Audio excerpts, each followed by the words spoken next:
Okay. Budgeting is one of the most important skills that you can ever master. It is key. And it is so simple to do. There are some guys who know how to budget, and if you guys know how to budget, you're not really going to need this video. This is for newbies who've never budgeted anything before in their lives. All right. Now, why do you need to budget? Or what's the point of it? Well, very simple. In terms as far as personal finance is concerned, you see, a lot of guys when they're young, they don't know how to plan their finances, their money, and so what happens is that money problems come at them. Almost like in a video game, almost at random it seems, and they're constantly just trying to pay off different expenses, and they wind up, of course, broke. Okay, because what happens is that they're approaching finance like a game of whack-a-mole. Expenses pop up, you whack it. You know, expenses pop up here, pop up there, you whack it, you whack it, you whack it. But they're not planning; they're just reacting. And when you react, well, now. Budgeting is key because in the immortal words of Tony Montana in Scarface, you know, first you get the money, then you get the power, and then you get the women, okay? Yeah. To get the money, you need a budget, a financial plan of what you're doing. Now, a lot of times, guys get all like nervous about a budget because they see like some corporate budget of 500 pages, you know, with page after page of deductions and depreciation schedules and what have you, and they're like, holy shit, what the hell is this? I mean, a budget is fundamentally very simple. A budget is simply nothing more and nothing less than the register and projection of future incomes against future expenses. That's it. You know, the money you're going to get in the future and the expenses you're going to have in the future. Nothing more complicated. Now, why is budgeting so useful as a mental exercise? And that's very simple. When you have everything on a spreadsheet, okay, every little cell on a spreadsheet, you can look at that expense or that income item and you can start playing with it. You can dissect it as if it were an insect. Okay, and you'll learn that by putting your expenses each in their own little cell, you could start figuring out, well, if this is an expense, how do I minimize this expense? And if it's an income, you say, how do I expand this, make it bigger? Make that number, instead of being 1, make it 2, or better yet 3. How do I do that? And so that's what it helps. It helps mental clarity. It helps you focus. You're not like randomly thrashing around like some, you know, incredible drum player smacking every expense. No. You're looking at it spread out in front of you like a scientist dissecting an insect. You know, when you dissect an insect, you know, the insect doesn't fucking move. It's dead. It's right there, spread out in front of you. Okay? And so you can take all the time you need to figure out the different things about it. See, same with a budget. We're going to get started right now. All right. Now here, I've already I already did this thing, okay? But I just show you what you have to do. Each of these things, you change it as you see fit. On the top here, you do the months. January, February, March, all the way through December. You want to start now in the month of June, or yeah, June it is. Start in June, it doesn't matter, okay? This is just basically a year. The important thing is this one, year-end total, okay? And of course the first month. Because all the rest that's going to get filled up here, they're just a repetition of this first column, okay? Now, what's in this first column? Well, you have income, that is your salary, okay? That's your salary. But from your salary, you have to discount certain expenses, federal tax, state tax. Now here, I'm using the state of California. In point of fact, all of the information here is based on averages from the state of California, okay? Now, here we have FICA. FICA is the tax on Social Security. Now, Social Security is supposed to have a trust fund, but there is no such trust fund. What it is basically is the people who are paying in now, their money goes to pay the retirees who are currently drawing funds. So what does that mean? Because of our population, and it has already peaked and it's slowly sliding down, that means that when you retire, there aren't going to be enough workers to pay for your Social Security benefits. Therefore, you have to start planning now, budgeting now, how you're going to pay for your own retirement. Because the government is not going to help you. These 401k schemes, they're not going to help you. In point of fact, the people who invented the 401k schemes have figured out that they actually don't work. Okay, the only thing at the end of the day that really works is savings. Okay, now, FICA tax, here we're going to wind up with your net income. Now your expenses. Savings, 25% of your salary. As I said in a different video, during your 20s, you want to be saving 25% of your salary, and you can save that money. And I'm going to show you right here and now how you can save it. Okay, regardless of your income and regardless of your expenses. So long as you have a fairly decent income, okay, that's above minimum wage, you can save 25% of your salary. We'll get to it in a second. Student debt, I'm going to assume that you have that on your back. Then you have rent, water, electric, cable, internet, heating, food, right? Those are your just, the things that you need. Then you have car payments, car insurance, gasoline, and here in this little cluster is basically entertainment. You have gym, entertainment, movies, discos, whatever, drinks, clothes, and here we're going to wind up with total expenses. Okay, now this monthly total, actually I should call it monthly net. Okay, well, we're going to get to that in just a second, and here we are. Oops. And here we are. This is your salary. $3,000 a month. Because we're going to posit that you're earning $36,000 a year at some fairly decent job, some office job of some sort, something that you're qualified and that you do fairly well. $36,000 as a starting salary in the state of California, say in Los Angeles, that's perfectly respectable and it's perfectly achievable. But from that, you have your federal tax, state tax, and FICA. So you're not earning $3,000, you're earning $24,000, $23,000. That is your net income for the year. Okay? And you spread it out, per month rather, and you spread it out over the year, and yeah, sure, they said we'll pay you $36,000, but the net, it's going to be $29,076. That is your net salary. Whenever you talk about salary, whenever you think about salary, always talk and think in net terms, okay?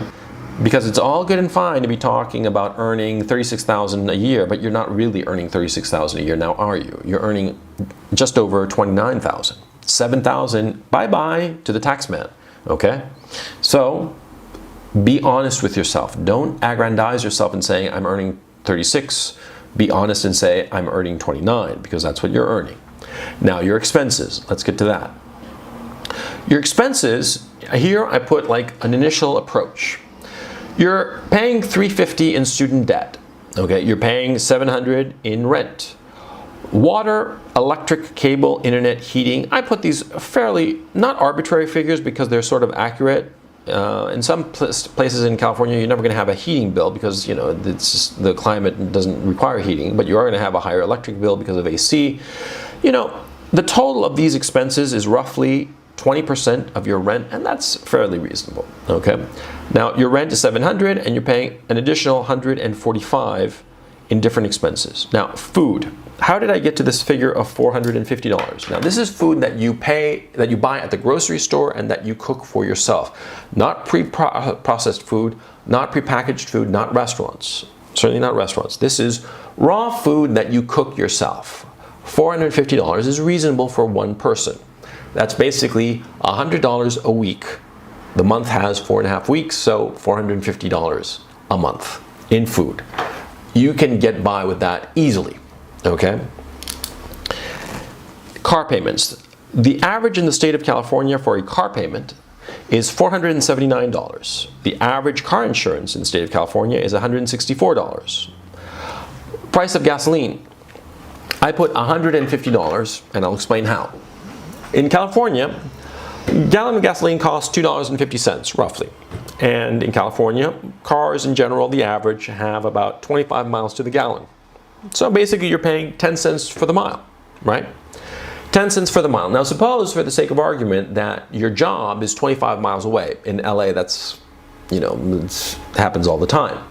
So it's 25 miles away. That means that you're driving 25 miles to work, 25 back. That's 50 miles. 50 miles per day, per work day.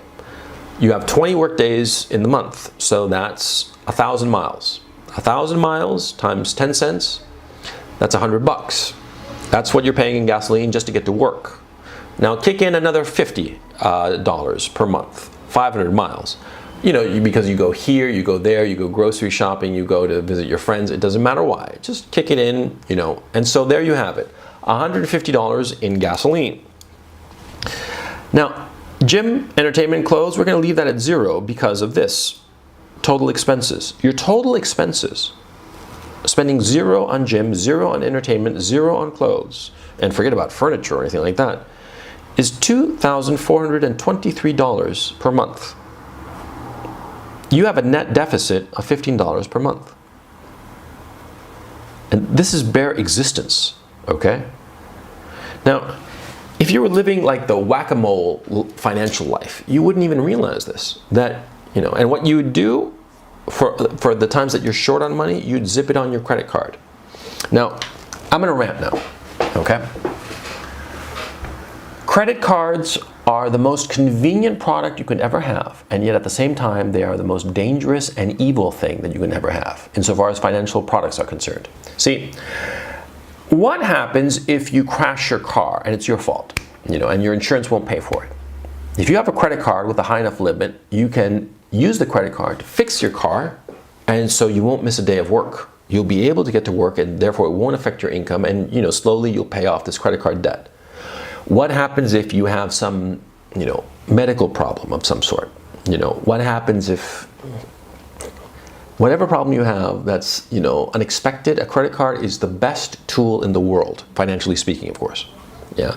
Zip, zip, and the problem doesn't go away. It's postponed. It gives you breathing room. You're paying the interest on the credit card and it gives you breathing room. And that's great. So a credit card is fantastic for the emergency, but not for the day-to-day. No, not for the day-to-day. See, when you go grocery shopping and you use your credit card, and say your grocery bill, for the sake of argument, is $100, and maybe the credit card fee is, I don't know, $3, just for the sake of argument. $3, and you're spending $100 a week on food. So that means over a year's time, those $3 become $150. That's the reality of it. See?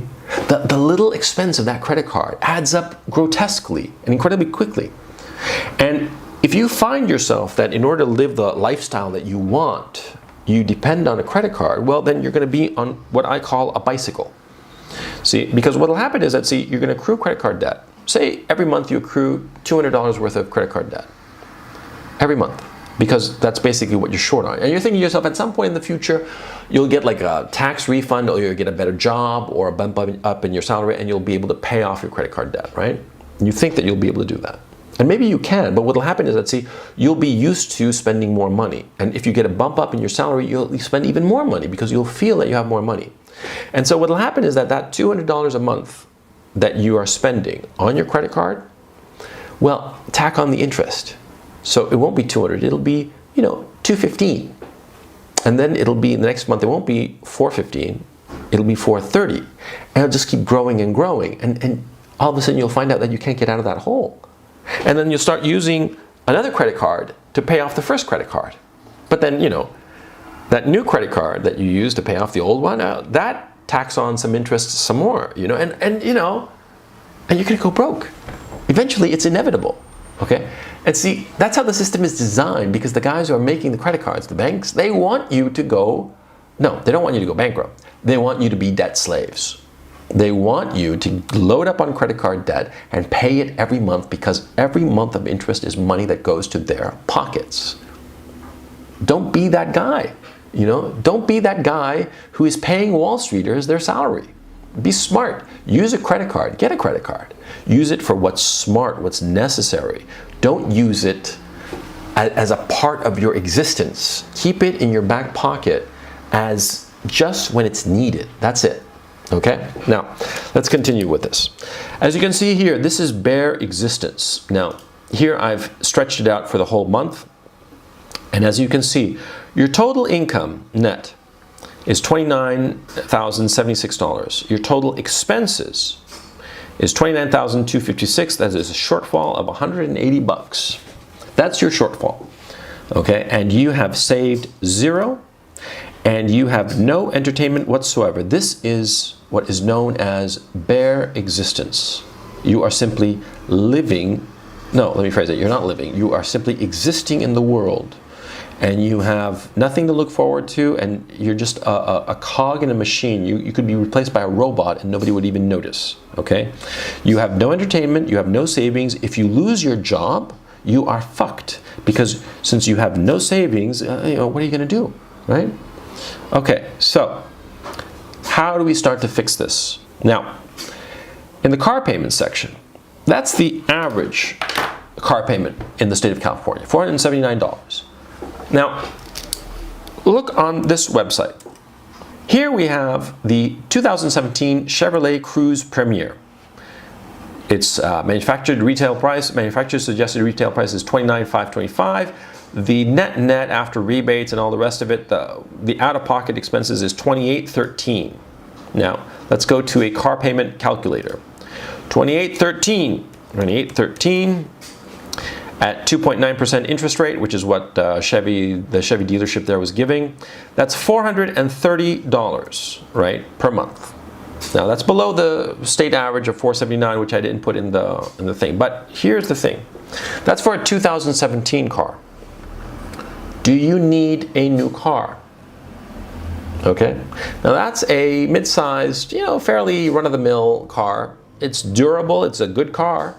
But, do you need it to be new? Because here's the thing. That's a new car. Here are the used cars. This 2017 Cruze Premier, $29,500. This 2015 Cruze Premier, or LT, sorry, is $16,816. Nearly half the price. It's a 2-year-old car, but that's the thing about cars. They depreciate 30% once you drive it off the lot. Okay, that's 30% of its value out the window. Why do you want to pay that? Especially because this car, this used car, this 2-year-old car, right? This 2-year-old car has a guarantee from the dealership. Now, you're going to be paying it over a 6-year period, 72 months, right? Because that's what I was using for the calculations. But this car is easily going to last you 6 years. Yeah, it's easily going to last you 6 years. And for probably 3 to 5 of those years, it's going to have a full guarantee, bumper-to-bumper guarantee from the dealership. So it's a smart buy. So instead of paying nearly $30,000, you're going to be paying $16,816, right? Automatically, your payment goes down to $257.29. Let's plug that in, shall we? $260. All of a sudden, you're $200 in the black. Look at that. See? So you're driving a 2-year-old car. Who gives a shit? Yeah? Is it a good car? Does it break down? No, it doesn't. It has a guarantee. Who gives a shit if it's 2 years old? Nobody. Yeah? I mean, nobody cares. Okay? You care. But you have to think to yourself, you have to be rational. Because on the one hand, you want to have a new car because of your ego, you got a good job, why not? But you have to think rationally, see? You can't be controlled by emotions. Women, children, they can be controlled by their emotions. They are controlled by their emotions and their whims. Men aren't. Men control their whims, control their emotions. My own ego, of course, I want to be driving a new car, brand new car, smelling as clean and lovely as a virgin, yes. But I don't need a new car when it's half the price. Okay, so think, right? So all of a sudden, you're saving $200. Where do those $200 go? Your savings. And you're saying, Coach, why don't we, put some of that money into a gym or entertainment or clothes? Fuck that noise. Fuck that noise. And I'll explain why. You see, we started here with a survival budget. You are simply existing, right? On a $36,000 a year salary, but you're not saving any money, right? Now, what happens when you lose that job? Okay? You lose that job, you're fucked. Just by the sake of saving $200, all of a sudden, if you look here at the end of the year, you have $2,400 saved. So in a year's time, you're going to be able to pay for a whole entire month. You basically saved yourself 1 month of expenses, okay? And that's the beauty of savings. You build a buffer in case of any emergency, in case of any catastrophe. I talked before about how a credit card is very useful in case of an emergency. It is useful, but you are paying interest. But if you have actual savings, cash savings in the bank, it's a real buffer. It is worth more than a gym or movies or restaurants or nice clothes, okay? Let's continue, because we're gonna fix the situation with the gym, don't worry. Now, the car payments, we've lowered them, fine. Now, can we lower the car insurance? Actually, we can, because 164 is the average.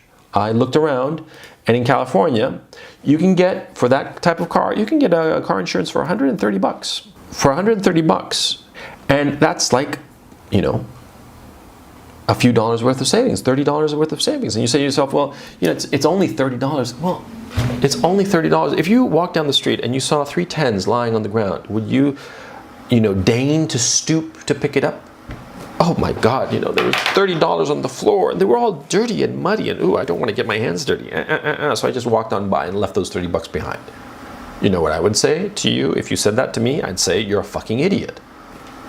Obviously, I'd say you're a fucking idiot, especially if you think about it, because after a year, 30 bucks a month is $360 in a year.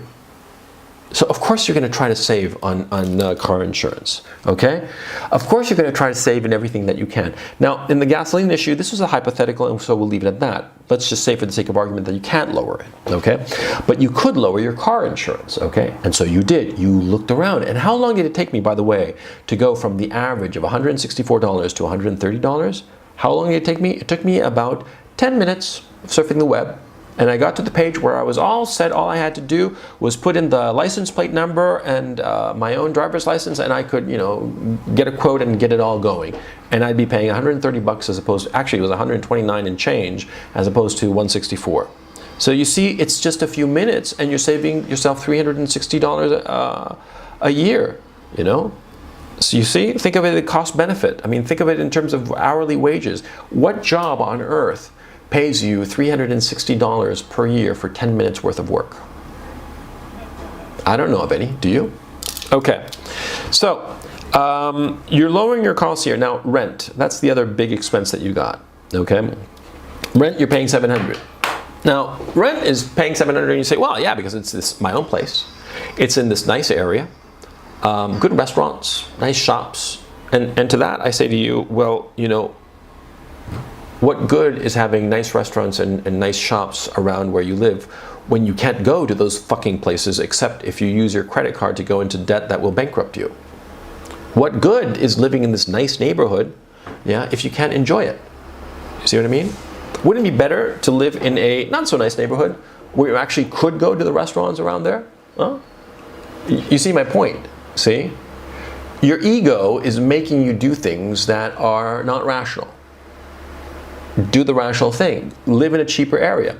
Say a cheaper area is, for the sake of argument, instead of $700, it's, say, $550 a month. Okay?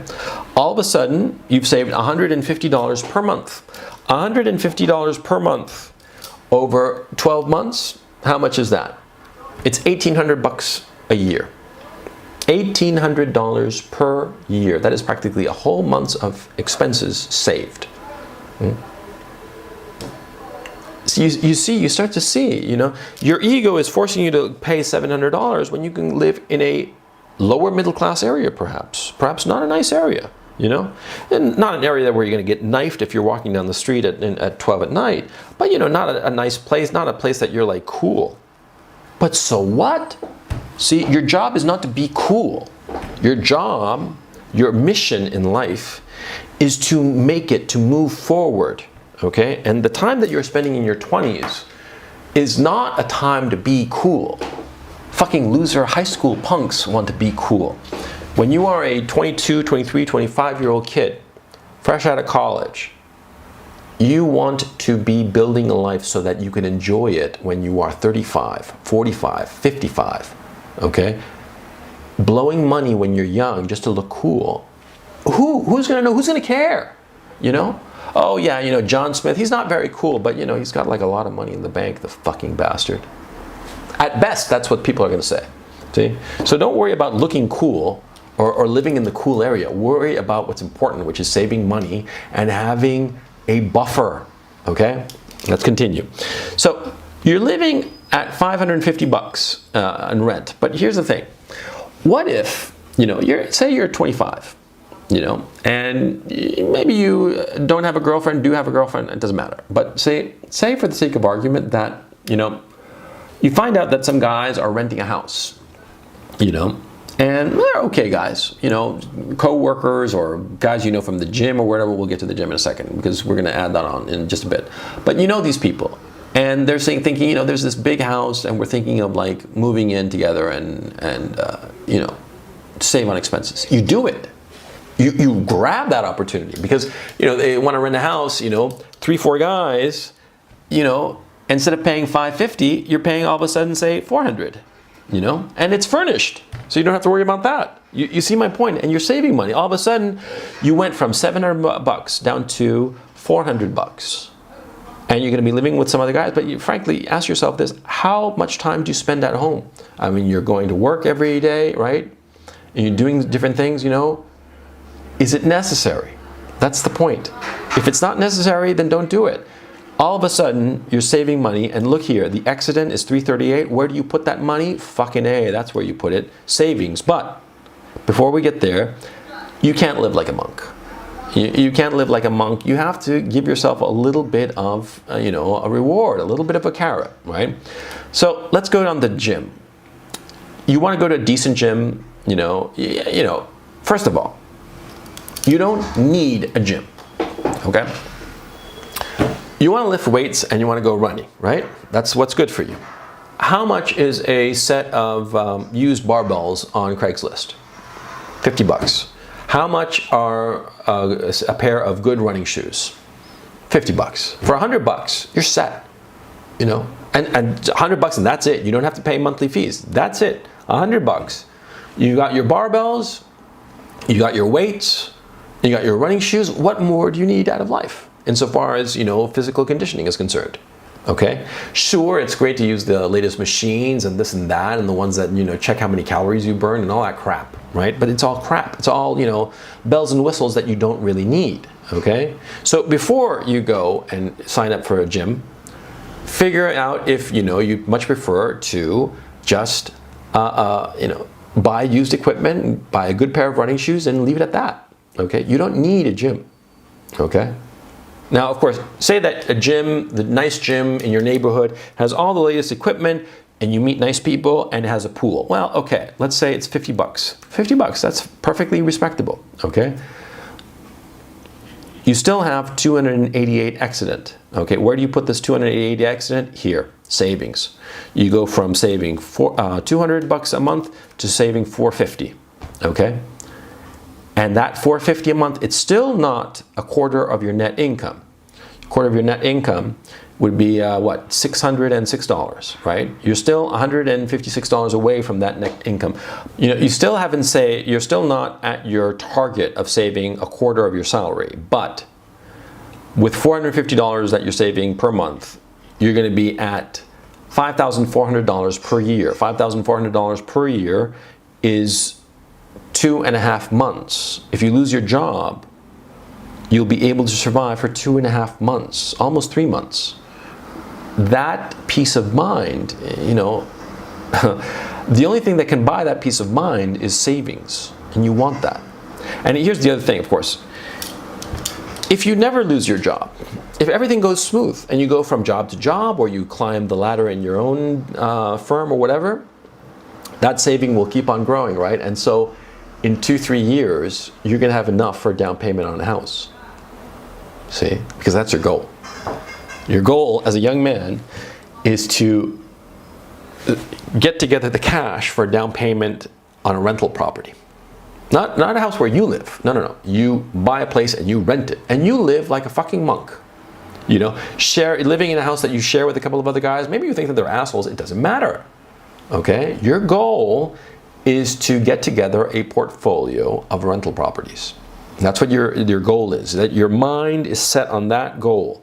You save enough money, in 2-3 years you have enough for a down payment, a substantial down payment, a down payment that is enough that any bank will say, yes sir, here's the check, and you'll be fine. You'll get a good rate because it'll be a substantial down payment, good rate, and everything will be lovely. You see my point? See, so there is a reason to saving money. It helps you, okay? So that's what your mind should be thinking all the time. Saving money. Oops, I'm gonna fix this real quick. Okay, there I changed it to blue so that it's more obvious. Okay, savings, $5,400. Okay, you're not quite where you want to be, but you're getting there. Okay, let's move on. Now, we seem to have like a fairly Spartan lifestyle. We're living in a fairly cheap place. We're driving a 2-year-old car. We're going to a gym, but other than that, we really don't have any kind of luxury. But we are saving $450 a month, which is substantial. And by the way, you don't play the stock market with it, you don't play the bond market, you don't know what you're doing with those two, and that's the quickest way to get fleeced. It's like playing the casino. You go to the casino and you're going to lose your money. What's the point of that? Okay? Don't invest in anything because you don't know what the fuck you're doing. Okay? Just stick it in a savings account. It doesn't pay any interest. Who gives a shit? Okay? It's safe. Just stick it in the bank and forget it. Okay? Okay. Now, here we have the issue of salary. You want more money. You need more money because you want to save more, right? You want to save more because you can't really shrink any of your expenses so far. I mean, you've pretty much gotten to the bare bones. You're living a Spartan lifestyle with fairly limited, entertainment and what have you. So you're not doing anything stupid. You're saving like a good boy. You want to up your money, your income. So there are basically 2 ways to do that. Okay, now one way is to get your current employer to up your salary, or of course get hired away by another company that pays you more money. That's one way. That is the current job that you have, or the current field that you're in pays you more money somehow. The other way is to set up a secondary business.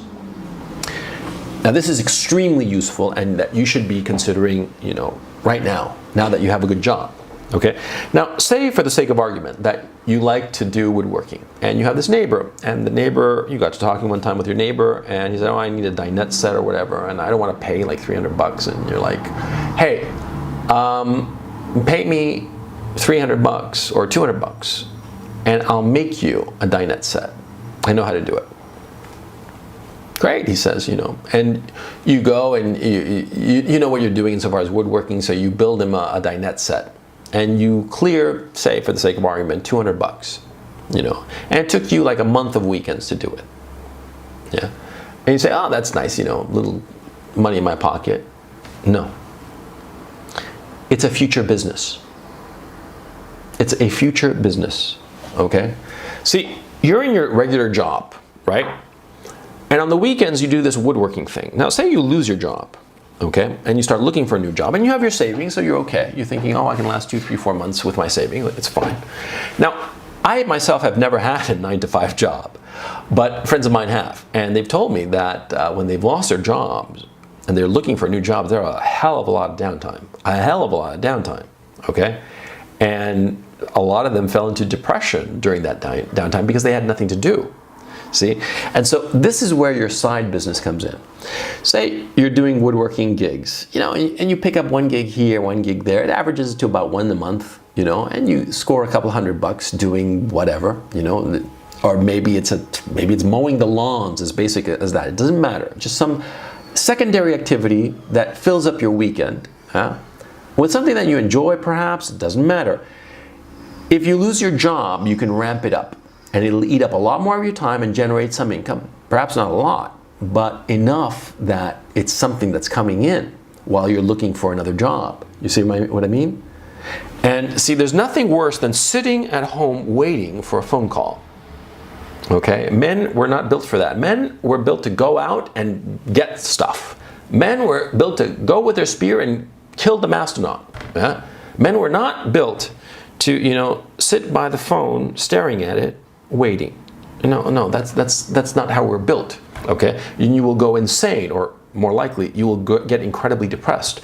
So you build a secondary business, and of course, you do it while you're gainfully employed with your $36,000 a year job, which is actually $29,000. But say you score a couple of $100 every month. Okay, you score a couple of $100 every month, and what does that mean?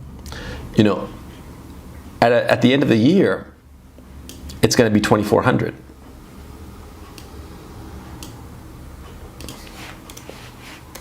You see? 2,400, and where does this 2,400 go? Oh, you read my mind, my son. It goes right there. It goes right there, and there you have it. There you have cleared, you have achieved a quarter of your net income. And you say to me, well, what about the 200? 200 plus 24, 23, that's 26, 23, so shouldn't this be 656? Well, yeah, it should. Fine. We'll put 656, 656. That really is 25% of your net income. And you have $32 at the end of every month for entertainment and clothes, which is the one category that we've missed here. But you can keep on fooling around with this, but here's my point. See, you set up a budget and you can see the reality of your situation. That's the whole point of it, okay? Now, this is just a hypothetical example. I just pulled it out of my ass, okay? And there are a lot of expenses here that I'm not including, like health insurance and what have you, because in this case, I'm assuming that your job is providing you some sort of health insurance. But my point is, see, this can help you. Just doing the exercise can clarify. Now, here's another thing it can clarify. This is all based on California, right? California is a very expensive state. Now, say you get a job offer from California for $36,000 a year, okay? But say at the same time you get a job offer for $30,000 in New Hampshire. And you're going to say, of course, I'm going to go to California, it's $6,000 more. No, you go to New Hampshire. Because New Hampshire, number one, doesn't have state income tax. And number two, the cost of living is much lower in New Hampshire. You know, you don't have these gargantuan gasoline bills. For instance, because it's a small state, you don't drive that much. You know, your job, you know, it's not that far away. You see my point? So you see, this helps you figure out stuff. Now, of course, this whole thing is for newbies.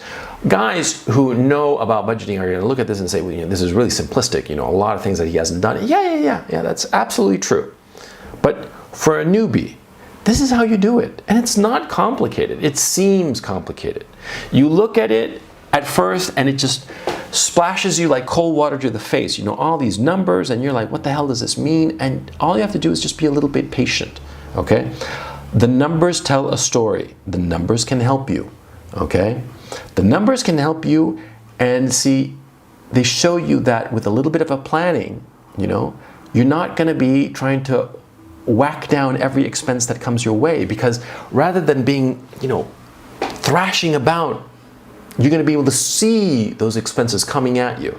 And you're going to be able to see them coming at you, you know, miles and miles away or months and months away. So you're going to be able to plan, adjust, okay? This is just a template to help you out. You change it as you see fit, you know? But my point is that each one of these cells can be adjusted and improved so that your nets improve. See, this figure, 78, 72, that is fucking close to 4 months of living expenses. If you look at, you know, your student debt and your car payments, that there is $1,800, $1,885 total.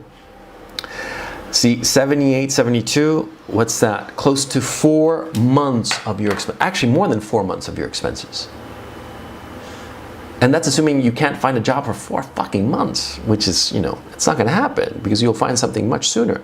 And here's the other thing. You keep on doing this. In 3 years, you're going to have close to 24 grand cash in hand. You take that 24 grand and you can buy yourself a rental property. You know, not a big one, not a massive thing, it's just a little thing. And you start accruing property. See? And so by the time you're an old fart like me, by the time you're 65, you're not worried about retirement. You know what you're going to do. You're set. Okay? So my man, this is what you have to do now. You have to start planning now and using this tool. It's just a tool, but it's a tool that helps organize your mind. It organizes your mind and helps you organize your money because, like I said at the beginning of this thing, you're just like Tony Montana. First, you get the money. First, then you get the power, and then you get the women.